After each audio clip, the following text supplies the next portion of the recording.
Hello, हम पढ़ रहे हैं 11th क्लास के फिजिक्स का first chapter that is physical world.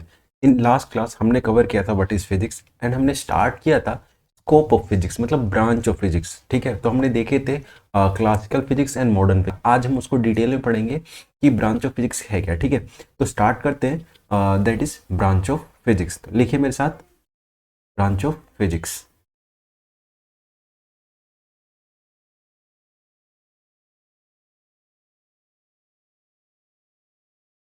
Branch या स्कोप ऑफ फिजिक्स। ठीक है, चलिए। मेनली दो पार्ट है इसके। First one is classical physics जो ओल्ड है, और न्यू है आपका मॉडर्न फिजिक्स। ठीक है, जिसको क्वांटम फिजिक्स ही बोलते हैं। ठीक है, तो देख लेते हैं इसको भी। First one is classical physics and second one is modern modern physics. ठीक है, चलिए देखते हैं वन बाय वन, दोनों को देखते हैं, समझते हैं। ठीक है, तो फर्स्ट है हमारा दैट इज क्लासिकल फिजिक्स। तो स्टार्ट करते हैं। First one is classical physics. Classical physics, ठीक है, या आप ये कहो ओल्ड फिजिक्स।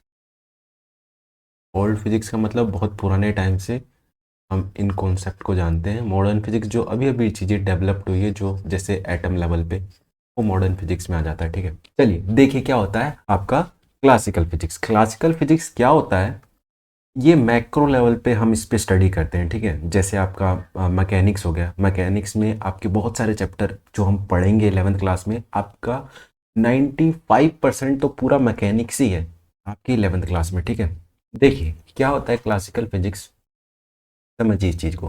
क्लासिकल फिजिक्स में हम मैक्रो लेवल पे स्टडी करते हैं। ठीक है, मतलब जैसे आपका रोटेशन मोशन हो गया, आपका प्लानिटरी मोशन हो, मतलब बड़े लेवल पे स्टडी करते हैं। हम छोटे लेवल पे बात नहीं करते, जैसे एटम लेवल पे, इलेक्ट्रॉन लेवल पे। ठीक है, इन लेवल पे बात नहीं करते, हम बड़े लेवल पे ही बात करते हैं। ठीक है, जैसे आपका थर्मोडाइनमिक्स का कॉन्सेप्ट हो गया, इलेक्ट्रोडाइनमिक्स हो गया, इलेक्ट्रिसिटी हो गया, मैग्नेटिज्म हो गया, आपका ऑप्टिक्स हो गया। ऑप्टिक्स में आपका रिफ्लेक्शन, रिफ्रैक्शन, पोलराइजेशन, डिफ्रैक्शन, बहुत सारी चीज़ें, मतलब बड़े पैमाने पे हम जो स्टडी करते हैं that is under classical physics. ठीक है, तो और ये क्लासिकल फिजिक्स आज से डेवलप नहीं है, मतलब हम पहले से ही जानते थे, पहले ये हम इस पे स्टडी कर रखा है हमने, मतलब ये पुराने ज़माने से हम जानते हैं इसको, जैसे 300 साल 400 साल, मतलब पहले से हम इन कॉन्सेप्ट को जानते हैं। ठीक है, छोटे लेवल पे बात नहीं की जाती इसमें। ठीक है, तो that is under classical physics. देखिए, तो इसमें एक लाइन लिख लीजिए। Classical physics, it deal it deals with it deals with macroscopic level macroscopic level phenomena। Macroscopic level phenomena, जैसे कि एग्जांपल में आप लिख सकते हैं, जैसे मोशन हो गया। मोशन में आपका कैसा मोशन, प्लेनेटरी मोशन, कार का मोशन, रोटेशन मोशन। ठीक है, फ्लूइड मोशन, आपका साउंड का मोशन, ये सब हम स्टडी करते हैं किसमें, क्लासिकल फिजिक्स में स्टडी करते हैं। ठीक, मोशन हो गया, फ्लूइड की बात करते हैं हम। Revolution of revolution revolution of planets, revolution of planets. आपका इलेक्ट्रिसिटी, इलेक्ट्रिसिटी, मैग्नेटिज्म, मैग्नेटिज्म, मतलब पहले से जिस चीज़ों को हम जानते हैं, हमने उसको रख दिया किसमें, क्लासिकल फिजिक्स की कैटेगरी में डाल दिया। ठीक है, जो अभी चीज़ें डेवलप्ड हुई है छोटे लेवल पे, ठीक है, उसको हमने मॉडर्न फिजिक्स में डाल दिया। ठीक है, फिजिक्स फिजिक्स के दो part, first one is classical physics, second one is modern physics. ठीक है, अब क्लासिकल फिजिक्स के फर्दर बहुत डिवाइड है। मेनली हम फोर डिवाइड कर रखे हैं। जैसे मैकेनिक्स हो गया क्लासिकल फिजिक्स का, first one is mechanics, second one is thermodynamics, electrodynamics, और फोर्थ वन इज ऑप्टिक्स। ठीक है, और देखिए ये खुद में भी मैकेनिक्स जो है खुद में ही बहुत बड़ा चैप्टर है, इसके अंदर ही बहुत सारे चैप्टर आते हैं। जैसे आप 11th पूरा 11th आपका 95% आपका मैकेनिक्स ही है। मतलब आप पढ़ोगे रोटेशन मोशन, फ्लूइड मोशन, आपका काइनेटिक्स, आपका साउंड मोशन, ऑप्टिक्स, ये जितनी भी चीज़ें हैं सब आपका मैकेनिक्स में आता है। ठीक है, तो मतलब बोलूँ तो 95% आपका 11th मैकेनिक्स ही है। ठीक है, और देखिए आगे जाके आप ये जो चैप्टर है ना, जैसे रोटेशन मोशन हो गया, जैसे आपका पोलराइजेशन हो गया, आपका वेव हो गया, इन सब पे भी डिटेल है। ठीक है, तो मतलब क्या है कि इन शॉर्ट में कहूँ तो फिजिक्स, फिजिक्स के फर्दर दो पार्ट। फर्स्ट वन इज आपका classical, second one is modern physics. Modern physics मतलब अभी की टेक्नोलॉजी जो अभी रिसर्च हुई है छोटे पैमाने पे, ठीक है, वो मॉडर्न फिजिक्स। और पहला है क्लासिकल फिजिक्स। तो क्लासिकल फिजिक्स के फर्दर फोर मेन डिवाइड है। First one is mechanics, second part is thermodynamics, ठीक है, थर्ड पार्ट इज आपका electrodynamics and fourth part is optics. ठीक है, तो इसमें लिखिए classical physics,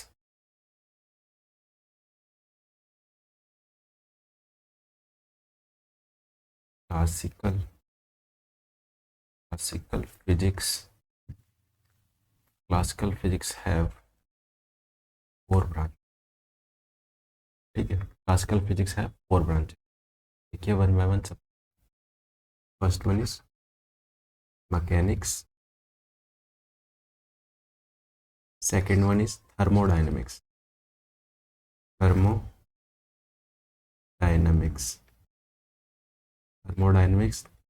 Third one is electrodynamics, electrodynamics, and fourth one is optics. ठीक है, ऑप्टिक्स। ठीक है, वन बाय वन हम सबको देखते हैं। फर्स्ट लिखिए आपका मैकेनिक्स, फर्स्ट मैकेनिक्स आपका। देखिए मैकेनिक्स में हम क्या पढ़ते हैं, इसमें हम मेनली स्टडी करते हैं अबाउट मोशन के बारे में। मोशन पे जो स्टडी करते हैं वो किसके अंदर हमने उसको डाल दिया, मैकेनिक्स के अंदर डाल दिया। मतलब जहाँ भी हम मोशन की बात करते हैं, मोशन पे जो स्टडी की बात करते हैं, हमने जितने भी कॉन्सेप्ट है मोशन पे सबको हमने किस में डाल दिया, आपके मैकेनिक्स में डाल दिया। ठीक है, तो लिखिए इसमें in this in this we study in this we study in this we study about motion, about motions. ठीक है, जैसे कि एग्जाम्पल में लिखिए आप, जैसे रोटेशन मोशन आप पढ़ोगे 11th में पढ़ोगे, वो किसके अंडर आता है, मैकेनिक्स के अंदर आता है। रोटेशन मोशन, आपका फ्लूइड मोशन, ये भी आप 11th में पढ़ोगे, फ्लूइड मोशन। आपका साउंड, साउंड वेव, ये सब आप पढ़ोगे किसमें। ठीक है, आपका प्लैनेटरी मोशन, प्लैनेट मोशन। ठीक है, ये सब किस में, ये कुछ एग्जाम्पल हैं। ठीक है, ऐसे बहुत एग्जाम्पल मोशन पे जितने भी हैं एट अ मैक्रो लेवल पे, वो सब किस में आता है, हमने किस कैटेगरी में डाला, मैकेनिक्स में डाला। क्लासिकल फिजिक्स में, मैकेनिक्स में हमने इन सब मोशन में जो भी स्टडी करते हैं हमने उसको मैकेनिक्स में डाल दिया। ठीक है, second one is second one is देखिए ये एक चीज़ और, ये जो सारे चैप्टर हैं, ये सारे चैप्टर हैं आपके 11th क्लास के। ठीक है, हम इन सबको डिटेल में कवर करेंगे। अभी हम बस देख रहे हैं कि इसमें कौन कौन से चैप्टर है, इसमें क्या है, इसमें कौन से आपके टॉपिक हैं। ठीक है, बस हम वो अभी देख रहे हैं, बाकी हम इन डिटेल में ये सब पढ़ेंगे, आप टेंशन बिल्कुल मत लीजिए। ठीक है, अभी तो बस हम जान रहे हैं कि किसमें क्या है, किसमें क्या है। ठीक है, जान पहचान हो रही है हमारी। एंड सेकेंड इज थर्मोडाइनमिक्स, ये भी आपका इन डिटेल है 11th में भी, हम इसको फिजिक्स में भी पढ़ेंगे और केमिस्ट्री में भी पढ़ेंगे। ठीक है,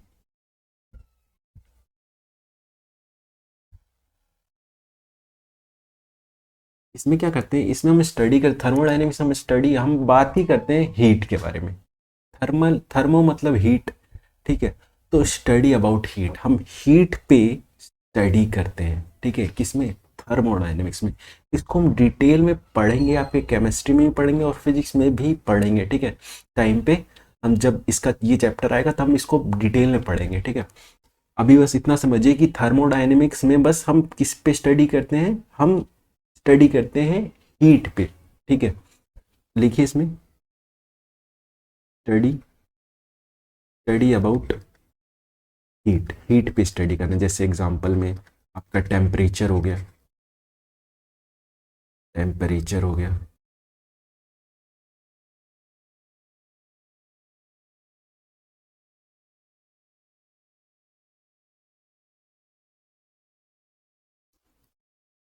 टेम्परेचर, टेम्परेचर, टेम्परेचर हो गया आपका। और जैसे हीट इंजन हो गया, हीट इंजन, ठीक है। इन सब पे स्टडी करेंगे, ठीक है। किसमें, ये सब किसमें हम देखेंगे, आपका थर्मोडायनेमिक्स में देखेंगे, ठीक है। हीट इंजन कुछ भी नहीं है आपका, कन्वर्ट करता है आपकी हीट एनर्जी किसमें, आपका मैकेनिकल एनर्जी, ठीक है। तो ये क्या है, हीट इंजन है आपका। एंड ये थर्मोडायनेमिक्स हम पढ़ेंगे, बिल्ड फुल डिटेल में पढ़ेंगे, अभी बस हम देख रहे हैं, ठीक है। थर्ड लिखिए, थर्ड लिखिए आपका इलेक्ट्रोडायनेमिक्स, इलेक्ट्रोडायनेमिक्स, ठीक है। इलेक्ट्रोडायनेमिक्स हम किसकी बातें करते हैं, हम चार्ज पे बातें करते हैं, मैग्नेटिज्म की बातें करते हैं, ठीक है। जैसे आपका एसी करंट हो गया, डीसी करंट हो गया, आपके घरों का जो ट्रांसफार्मर हो गया, और जो आपके घरों में करंट्स आते हैं, इन सब पे जो स्टडी करना, जनरेटर हो गया, इन सब पे स्टडी करना, किस पे आता है ये, हम इन सबको हमने किस में डाल दिया, इलेक्ट्रोडायनेमिक्स में डाल दिया, ठीक है। तो क्या करते हैं इसमें, इसमें लिखिए स्टडी, स्टडी,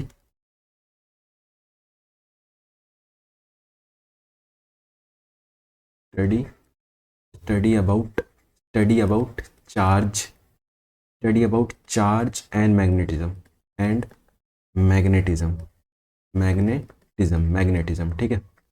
जैसे कि आपका एग्जांपल, घरों में जो आपके करंट आता है, एसी करंट आता है, हम इसको पढ़ेंगे 12th क्लास में, फिजिक्स में बहुत डिटेल में पढ़ेंगे इसको, ठीक है। तो और डीसी करंट आपका आता है, आपका करंट, करंट के बारे में स्टडी करना मतलब, और ट्रांसफॉर्मर, जनरेटर, ट्रांसफॉर्मर, जनरेटर, ये सब पे क्या है, ये सब हमने कौन सी कैटेगरी में डाला, इलेक्ट्रोडायनामिक्स की कैटेगरी में डाला, ठीक है। And fourth one is optics, ठीक है। फोर्थ वन लिखिए, फोर्थ वन इज, और ऑप्टिक्स में मेनली हम लाइट के बारे में बात करते हैं, ठीक है।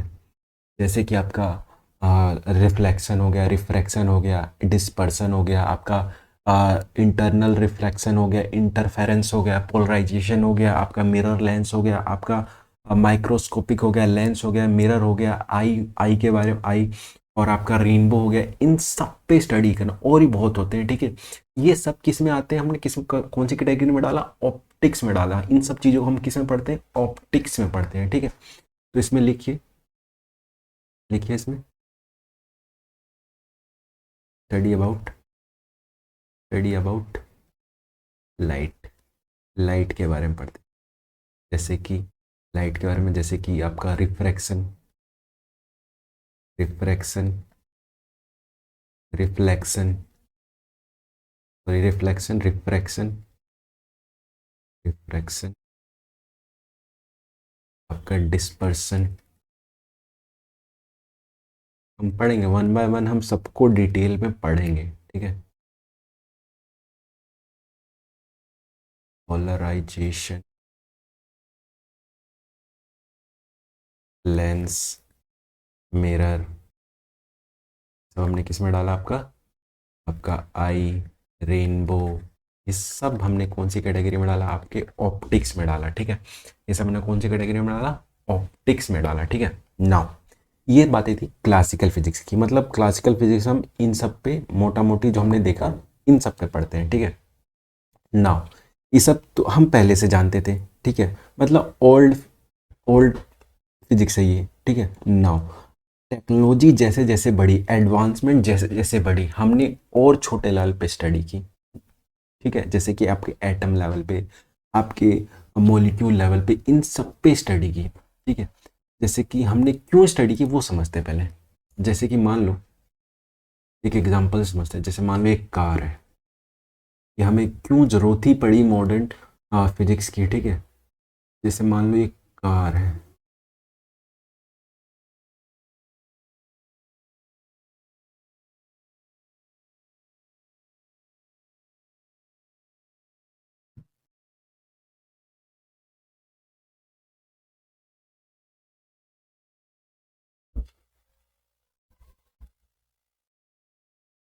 ठीक है? मान लीजिए एक कार है, ठीक है। इस कार में क्या हो, इस कार की कुछ मान लीजिए स्पीड है, कार की कुछ स्पीड मान लो बहुत तेजी से चल रहा है कार, 200 किलोमीटर, 300 किलोमीटर, 1000 किलोमीटर, जो भी है, बहुत स्पीड से चल रही है कार, ठीक है। और देखिए इसका, ये कार एक मैटर से बना हुआ है ना। इसमें इलेक्ट्रोमैटर मतलब आपके छोटे छोटे पार्टिकल जैसे इलेक्ट्रॉन, प्रोटॉन, मतलब एटम्स, एटम से मिलके बना हुआ है। तो ये सारी चीज़ें एटम से मिलके बनी हुई है, ठीक है। तो एटम के अंदर कुछ अलग ही मोशन हो रहा है।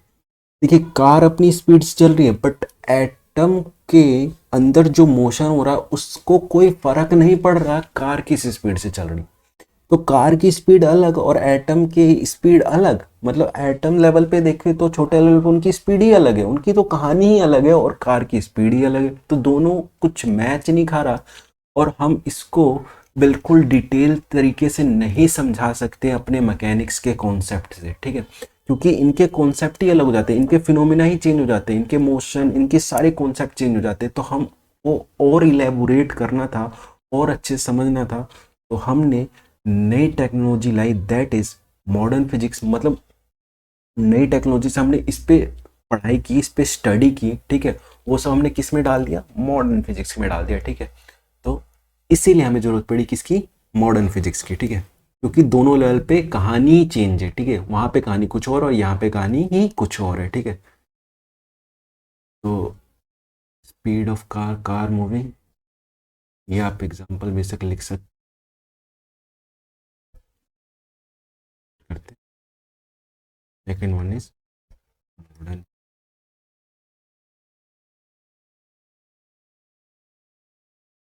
फिजिक्स, या इसको बोलते हैं क्वांटम फिजिक्स, क्वांटम फिजिक्स ही बोलते हैं, ठीक है। क्वांटम फिजिक्स, क्वांटम फिजिक्स, ये बात थी, क्वांटम फिजिक्स, ठीक। तो ये एग्जांपल है, ये अपनी स्पीड चल रहा है और कार के जो एटम्स है, मान लीजिए ये कार के छोटे छोटे, मैं इस यहाँ से उठाता हूँ ये एटम, ठीक है, ये मान लो एटम है, और इसके अंदर जो मोशन हो रहा है ये कुछ हो रही है, और इसकी कार की स्पीड का मोशन कुछ हो रही है, ये मैच नहीं खा रहा है, ठीक है। तो हमें और समझना था, तो हमने इन पे और ज़्यादा स्टडी की, ठीक है, तो हमें और ज़्यादा चीज़ें पता चली, ठीक है। यही चीज़ें लिखिए। मॉडर्न स्टडी में क्या करते हैं हम, it deals with, it deals with micro level. देखिए छोटे लेवल में बात करते हैं, microscopic, microscopic, microscopic, microscopic, scopic level, microscopic level, microscope level phenomena, phenomena, मतलब एट कौन सा लेवल, माइक्रोस्कोपिक लेवल मतलब at atom level, molecule level, nuclear atom, atom level, atom level आपके न्यूक्लियस लेवल पे, न्यूक्लियर लेवल पे आपके electron, proton, मतलब छोटे छोटे लेवल पे आपके इलेक्ट्रॉन, प्रोटॉन, और इससे भी छोटे लेवल पे हम बात करते हैं किसमें, आपके क्वांटम फिजिक्स में, ठीक है। Even, even lower, lower scales of, इससे भी छोटे स्केल पे हम बात करते हैं किसमें, आपके आपके मॉडर्न फिजिक्स में हम इससे भी छोटे लेवल पे हम बातें करते हैं, ठीक है। क्लासिकल फिजिक्स इतना नहीं बता पाता था, ठीक है। क्लासिकल फिजिक्स मतलब इतना मतलब नहीं कॉन्सेप्ट क्लियर कर पाता था छोटे लेवल पे, क्योंकि इनकी कहानी अलग है, उनकी कहानी अलग है, ठीक है। तो लिखिए इसमें classical physics, classical physics inadequate, inadequate to handle microscopic, microscopic phenomena, phenomena, ठीक है। तो हमें पता चल गया क्लासिकल फिजिक्स मैक्रो लेवल पे मतलब बड़े पैमाने पे बात करते हैं, ठीक है। वो उतना ज़्यादा इनएडुकेट था, मतलब बता नहीं पाता था कि छोटे लेवल पे कहानी क्या है, ठीक है। तो हमें नए चीज़ की ज़रूरत थी, दैट इज़ क्वांटम फिजिक्स। तो हमें क्वांटम फिजिक्स एक बिल्कुल प्रॉपर लेवल, बिल्कुल एक अच्छा फ्रेमवर्क देता है कि हाँ, कि ये चीज़ें काम ऐसे करती है, छोटे लेवल पे काम ऐसे करती है। तो आज की दुनिया में एक्सेप्टेबल है छोटे लेवल पे कौन सा, आपका मॉडर्न फिजिक्स। आपका मॉडर्न फिजिक्स बिल्कुल डिटेल में हम कवर करेंगे, ठीक है। ये पूरा एक चैप्टर ही है आपके, तो मॉडर्न फिजिक्स हम बिल्कुल कवर करेंगे आपके इन डिटेल में, ठीक है। तो ये चीज़ें कहानी थी मॉडर्न फिजिक्स की और क्वांटम फिजिक्स की। Next next is unification and reductionism. Next topic है unification and reductionism. Unification and reductionism,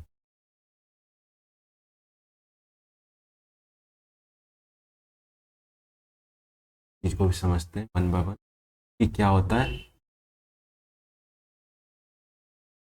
पहले पढ़ते हैं यूनिफिकेशन, यूनिफिकेशन, फिर उसके बाद पढ़ेंगे रिडक्शनिज्म, ठीक है। देखिए समझिए, बहुत सिंपल है, इस चीज़ को भी समझिए। जैसे कि मानिए, समझिए कि आपके डिफरेंट डिफरेंट लॉ है, ठीक है, अलग अलग लॉ है। उन सारे लॉ को एक लॉ से एक्सप्लेन कर देना, दैट इज यूनिफिकेशन, ठीक है। जैसे कि एक एग्जांपल से समझते हैं क्या होता है यूनिफिकेशन। ऐसे समझिए कि अलग अलग कॉन्सेप्ट है, जैसे कि आपका एक कॉन्सेप्ट है प्लानिटरी मोशन में, कि मोशन कैसे होते हैं, प्लैनेट्स के मोशन कैसे होते हैं सन के अराउंड, आपका मून, मून कैसे मोशन करता है, हमारा सैटेलाइट कैसे मोशन करता है अर्थ के अराउंड, ठीक है।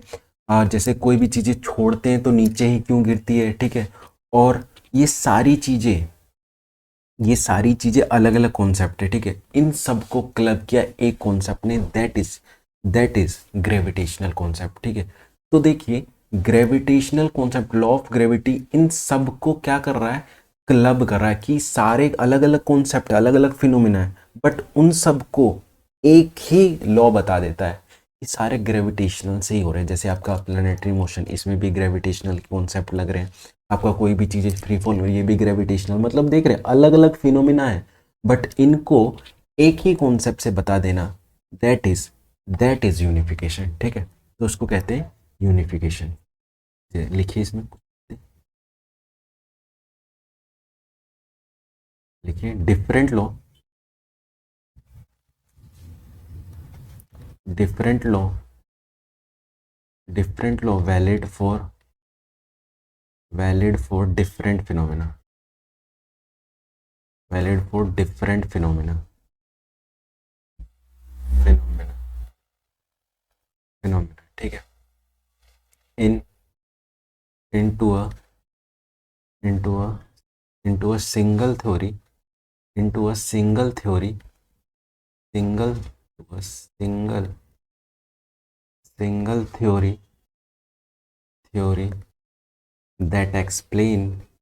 that explain explain all the different all the different phenomena, all the different phenomena, ठीक है।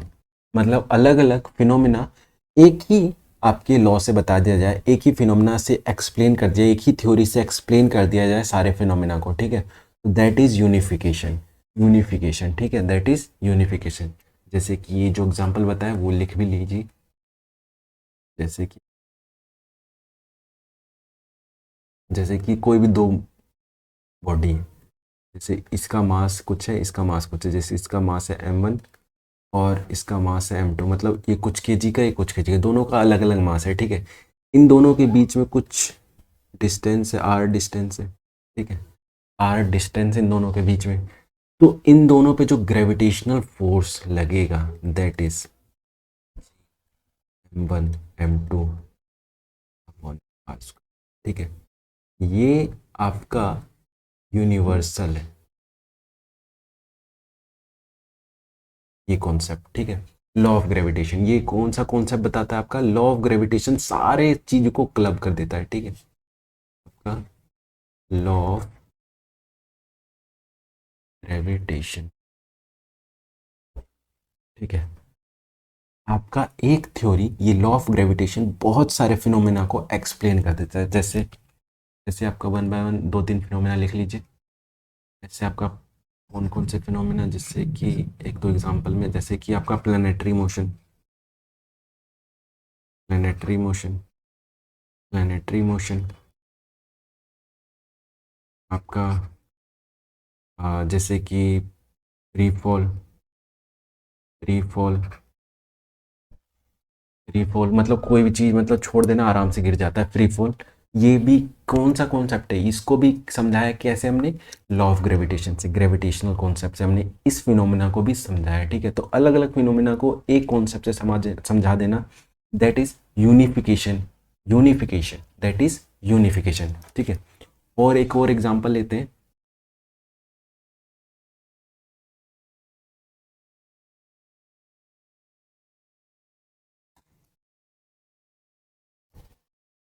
देखिए, एक लिखिए, एक लाइन लिखिए, फिर समझाते हैं इसको भी। सेकंड एग्जांपल लिखिए। Electricity, electricity, magnetism, magnetism and light, and light, and light are are different phenomena, are different phenomena, are different phenomena, are different phenomena and have different, and have different law of physics, different law of physics, physics for each, for each of them, each of them. These are unified, these are unified under theory of electromagnetism, under theory of electro electromagnetism, magnetism. देखिए, इस चीज को in detail में समझिए कि क्या कह रहा है ये भी यूनिफिकेशन है। देखिए एग्जांपल देखिए, समझिए कि जैसे आपका इलेक्ट्रिसिटी है, मैग्नेटिज्म है और लाइट है, ये तीनों अलग अलग बातें हैं, अलग अलग फिजिक्स के फिनोमेना है, ठीक है। इन सब को एक कॉन्सेप्ट से समझा गया, कौन? इलेक्ट्रोमैग्नेटिज्म, इलेक्ट्रोमैग्नेटिज्म वेव, इन सब चीजों को, इन तीनों अलग अलग फिनोमेना को समझा गया, ये कौन? इलेक्ट्रोमैग्नेटिज्म वेव, ठीक है। जैसे समझते हैं, जैसे कि आप इसकी हिस्ट्री समझ लेते हैं। जैसे कि एक साइंटिस्ट थे, क्या नाम था उनका? Hans Hans Christian Oersted, Christian Oersted, Christian Oersted. ये एक साइंटिस्ट थे।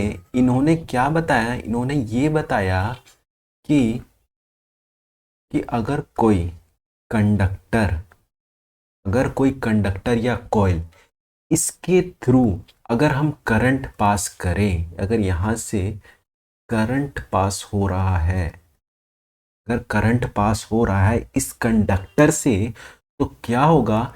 इस कंडक्टर के चारों ओर मैग्नेटिक फील्ड प्रोड्यूस हो जाएगा। तो इस कंडक्टर के चारों ओर क्या प्रोड्यूस हो जाएगा? Magnetic field. अगर हम किसी कंडक्टर से करंट पास करें तो उसके चारों ओर क्या प्रोड्यूस हो जाता है? मैग्नेटिक फील्ड प्रोड्यूस हो जाता है। ये बातें बताई थी हेंस जी ने, ठीक है। तो क्या बताया था इन्होंने, क्या लिखिए इसको भी। तो इन्होंने दिखाया था क्या, सो द मैग्नेटिक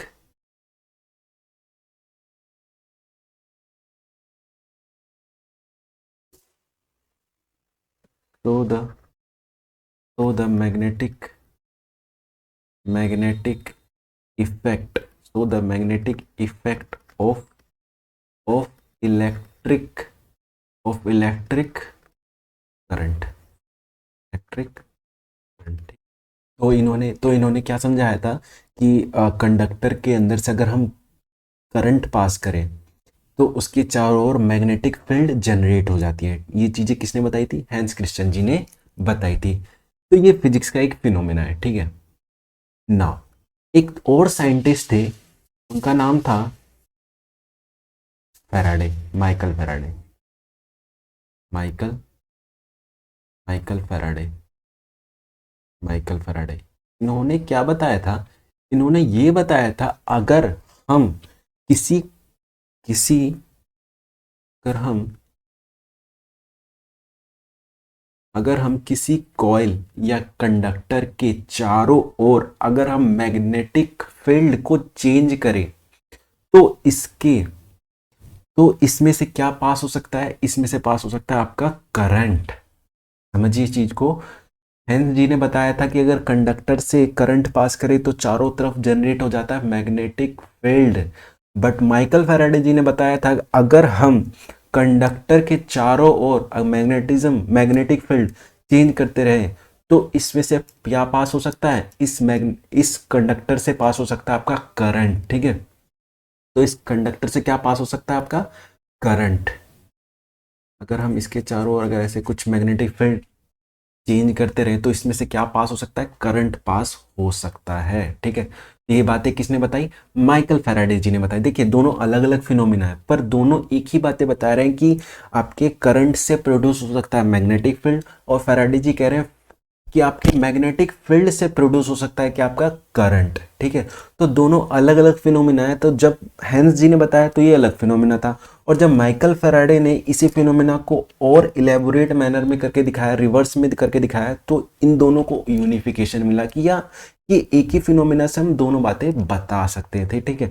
तो इन दोनों को तब और ज्यादा यूनिफिकेशन, इस जो ये हेंस जी ने बताया था इसको यूनिफिकेशन और ज्यादा तब मिला जब माइकल फैराडे जी ने अपनी कहानी बताई, ठीक है, कि मैग्नेटिक फील्ड अगर चेंज करे तो करंट पास हो सकता है किसी कॉइल से, ठीक है।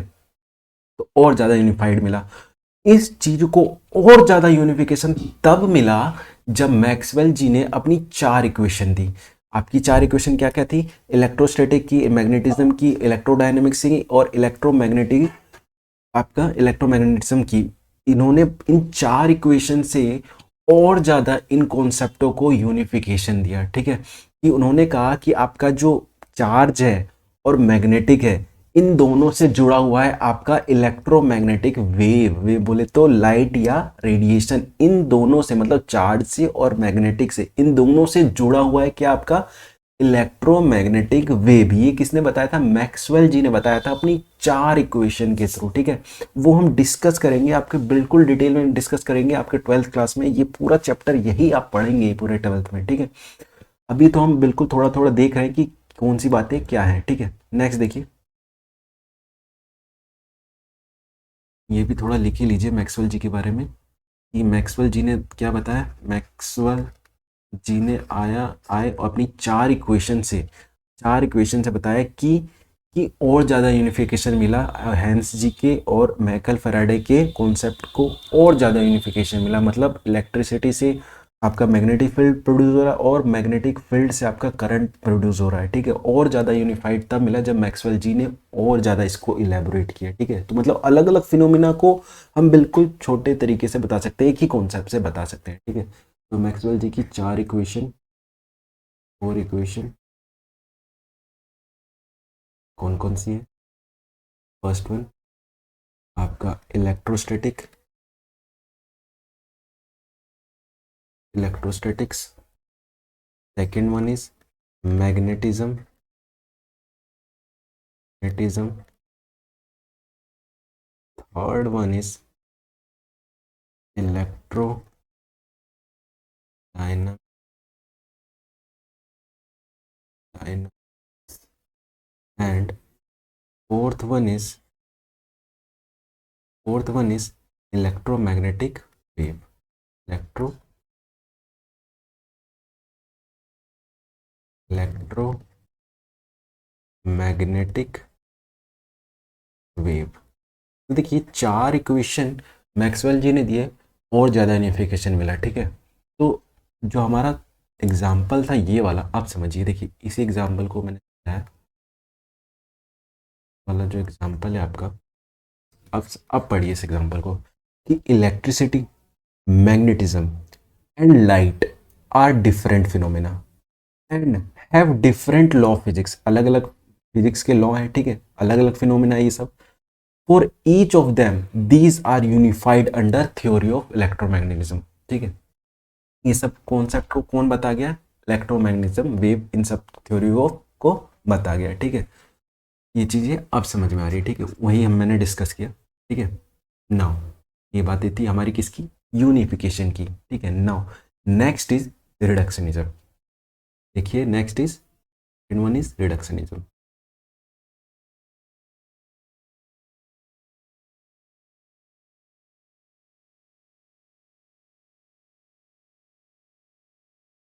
समझिए इस चीज को, देखिए यूनिफिकेशन में क्या था कि आपके अलग अलग फिनोमिना को एक ही कॉन्सेप्ट से बता देना, है ना, कि ज़्यादा हमें सोचना ना पड़े, अलग ये अलग फिनोमिना, ये अलग फिनोमिना है, उन सबको एक ही कॉन्सेप्ट बता देना, दैट इज यूनिफिकेशन। क्या होता है रिडक्शनिज्म? कि किसी भी कॉम्प्लेक्स चीज को पार्ट पार्ट में स्टडी करके समझ लेना, that is reductionism.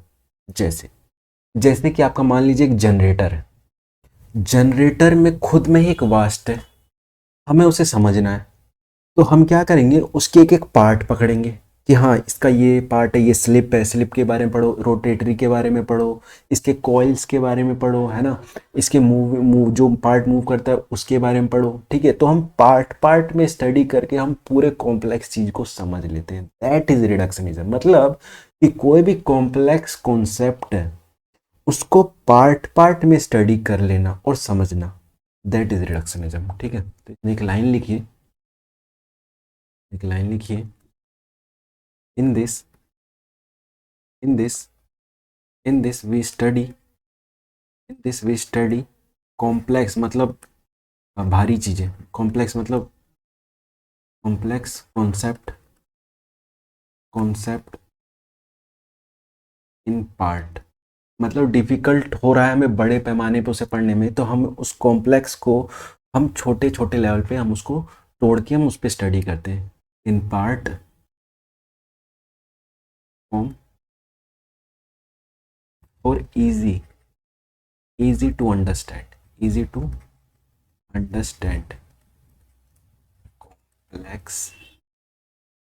Complex concept, ठीक है। तो मतलब कि कॉम्प्लेक्स कॉन्सेप्ट को पार्ट पार्ट में स्टडी करना, दैट इज रिडक्शनिज्म, ठीक है। जैसे कि एग्जांपल, जैसे थर्मोडायनेमिक्स थर्मोडायनेमिक्स में क्या है कि आप थर्मोडायनेमिक्स थर्मोडायनेमिक्स देखिए खुद में ही ये वास्ट सब्जेक्ट है, थर्मोडायनेमिक्स खुद में एक बहुत बड़ा सब्जेक्ट है और बहुत कॉम्प्लेक्स सब्जेक्ट है। इसको समझने के लिए हमने इसको छोटे छोटे टुकड़ों में डिवाइड किया। तो हमने थर्मोडायनेमिक्स को समझने पहले हमने टेम्परेचर के बारे में समझा, तो ठीक है। तो थर्मोडायनेमिक्स को समझने पहले हमने क्या पढ़ा, इससे पहले टेम्परेचर पे स्टडी की, ठीक है। फिर टेम्परेचर पे स्टडी की, फिर हमने और ज़्यादा और दूसरे पार्ट में स्टडी की, दैट इज़ काइनेटिक एनर्जी। हमने काइनेटिक टेम्परेचर में भी हमने देखा कि टेम्परेचर कैसे प्रोड्यूस होता है, तो हमने पढ़ा kinetic energy, kinetic energy kinetic energy kinetic energy ऐसे पढ़ के, मतलब हमने बड़े चीज़ को पढ़ के छोटे छोटे पार्ट में पढ़ के हमने बड़ी चीज़ को समझ लिया, ठीक है। तो हम क्या कर रहे हैं, बल्क मतलब कॉम्प्लेक्स सिस्टम को छोटे छोटे टुकड़ों में कन्वर्ट करके हम उस चीज़ों को समझ रहे हैं, ठीक है। जैसे आपका टेम्परेचर समझिए टेम्परेचर के बारे में, ठीक है। तो टेम्परेचर के बारे में हमें स्टडी करना है, तो उससे पहले हमें ये समझ में आना चाहिए कि आपके काइनेटिक एनर्जी क्या है मॉलिक्यूल्स की। मॉलिक्यूल्स की काइनेटिक एनर्जी के बारे में हमें पढ़ना पड़ेगा अगर हमें टेम्परेचर के बारे में जानना है, ठीक है। तो समझिए इस चीज़ को भी कि देखिए हमें पता है कि छोटे लेवल पे आपके पार्टिकल्स हमेशा वाइब्रेट करते हैं, वाइब्रेट मोड में रहते हैं, अपने मोशन में ही रहते हैं, ठीक है, ठीक है। तो ये चीज़ हमें पता है। अगर हम किसी को एनर्जी दें और एनर्जी दें तो वो अपनी वाइब्रेशन और तेज कर लेते हैं। जितना ज़्यादा तेज करेंगे उतना ज़्यादा जो पार्टिकल्स होंगे कोलाइड करेंगे, और जितना ज़्यादा कोलिजन होगा उतना हीट प्रोड्यूस होगा। तो देखिए टेम्परेचर समझने से पहले हमें ये समझ में आना चाहिए कि जो मोशन है that is kinetic energy of particles, हमें वो समझना पड़ेगा कि काइनेटिक एनर्जी समझना पड़ेगा कि उनके काइनेटिक एनर्जी के कारण कोलिजन हुआ, ज़्यादा काइनेटिक एनर्जी के कारण कोलिजन हुआ, और कोलिजन जितना ज़्यादा हुआ उतना ज़्यादा हीट प्रोड्यूस। तो देखिए हमें टेम्परेचर समझने से पहले हमें क्या समझना पड़ेगा, काइनेटिक एनर्जी के बारे में समझना पड़ेगा। तो जो चीज़ हमने देखी कि तो इसीलिए थर्मोडायनेमिक्स, हमने थर्मोडायनेमिक्स पूरा बल्क में नहीं पढ़ा, हमने थर्मोडायनेमिक्स से पहले हमने पढ़ा टेम्परेचर के बारे में पढ़ लिया, फिर टेम्परेचर पढ़ना है तो हमने काइनेटिक एनर्जी के बारे में पढ़ लिया, और ये सारी चीज़ें हमने पढ़ी तो हमें अपने आप थर्मोडायनेमिक्स समझ में आने लग गया, ठीक है। तो बल्क कॉन्सेप्ट को छोटे से फॉर्म में समझ लेना दैट इज रिडक्शन, ठीक है। सॉरी, बल्क कॉन्सेप्ट को छोटे छोटे टुकड़ों में पढ़ लेना दैट इज रिडक्शनिज्म, ठीक है, ठीक है। ये क्या था आपका रिडक्शनिज्म था। नाउ ला next is physics society technology. Next is topic लिखिए फिजिक्स टेक्नोलॉजी एंड सोसाइटी। कि हमारी फिजिक्स टेक्नोलॉजी से कैसे कनेक्ट है, हमारी फिजिक्स सोसाइटी से कैसे कनेक्ट है, टेक्नोलॉजी सोसाइटी से कैसे कनेक्ट है, हम इस चीज़ को अब डिस्कस करेंगे, ठीक है। जैसे कि एक एग्जांपल से देखते हैं, इस चीज़ को समझते हैं एग्जांपल से। जैसे कि पहले एक था स्टीम इंजन, ठीक है। पहले स्टीम इंजन थी जिसकी एफिशिएंसी उतनी ज़्यादा नहीं थी, जितनी हमें चाहिए उतनी ज़्यादा उसकी एफिशिएंसी नहीं थी, ठीक है। तो एक था स्टीम इंजन, ठीक है। इसकी एफिशिएंसी नहीं थी इतनी ज़्यादा, तो हमने क्या पढ़ा, हमने पढ़ा उसकी एफिशिएंसी बढ़ाने के लिए हमने पढ़ा फिजिक्स। साइंटिस्टों ने क्या पढ़ा, फिजिक्स। फिजिक्स में क्या पढ़ा, फिजिक्स में पढ़ा थर्मोडायनेमिक्स, थर्मोडायनेमिक्स। और थर्मोडायनेमिक्स में भी क्या पढ़ा आपका, heat engine, heat engine, heat engine पढ़ा, हीट इंजन पढ़ा, ठीक है। थर्मोडायनेमिक्स में क्या पढ़ा आपका, हीट इंजन। मतलब हमने एफिशिएंसी इंक्रीज करने के लिए, स्टीम इंजन की एफिशिएंसी इंक्रीज करने के लिए हमने क्या पढ़ा, हीट इंजन पढ़ा। हीट इंजन क्या होता है, हीट इंजन कुछ भी नहीं है, हीट इंजन एक सिस्टम है जो क्या करता है, आपकी थर्मल एनर्जी को मैकेनिकल एनर्जी में कन्वर्ट करता है, ठीक है। ये हीट इंजन, ठीक है। अब हीट इंजन पढ़ा जब हमने, तब क्या आया हमारे पास, तब हमारे पास हमें और ज़्यादा समझ में आई, तब क्या डेवलप हुआ, diesel engine, diesel diesel engine, जिसकी एफिशिएंसी बहुत अच्छी थी स्टीम इंजन के मुकाबले। स्टीम इंजन के मुकाबले डीजल इंजन की एफिशिएंसी बहुत अच्छी थी। और भी बहुत चीज़ें, जैसे आपका और हीट इंजन पढ़ा तो हमने, और इंडस्ट्रियल रेवोल्यूशन आया, ठीक है, बहुत सारी चीज़ें आई। तो फिजिक्स कैसे कनेक्ट है, देखिए इंडस्ट्रियल रेवोल्यूशन आया तो इसका क्या हुआ, इससे जॉब ज़्यादा मिली, टेक्नोलॉजी और बढ़ने लग गई, है ना, डेवलपमेंट हुई कंट्री की। तो फिजिक्स, ये सोसाइटी का ही तो डेवलपमेंट है। तो फिजिक्स की वजह से सोसाइटी का डेवलपमेंट हो रहा है ना, अलग अलग तरीकों से, टेक्नोलॉजी से। और डीजल इंजन जो हमने अभी ये भी देखा, और इंडस्ट्रियल रेवोल्यूशन में आया। तो ये चीज़ें थी कि फिजिक्स कैसे कनेक्ट है टेक्नोलॉजी से और सोसाइटी से। नेक्स्ट क्लास में हम देखेंगे कि फिजिक्स टेक्नोलॉजी से कैसे कनेक्ट है, टेक्नोलॉजी कैसे फिजिक्स से कनेक्ट है और सोसाइटी से कनेक्ट है, इसको वन बाय वन भी हम डिस्कस कर लेंगे। ठीक है, मिलते हैं नेक्स्ट वीडियो में। आज के लिए बस इतना ही। Thank you guys.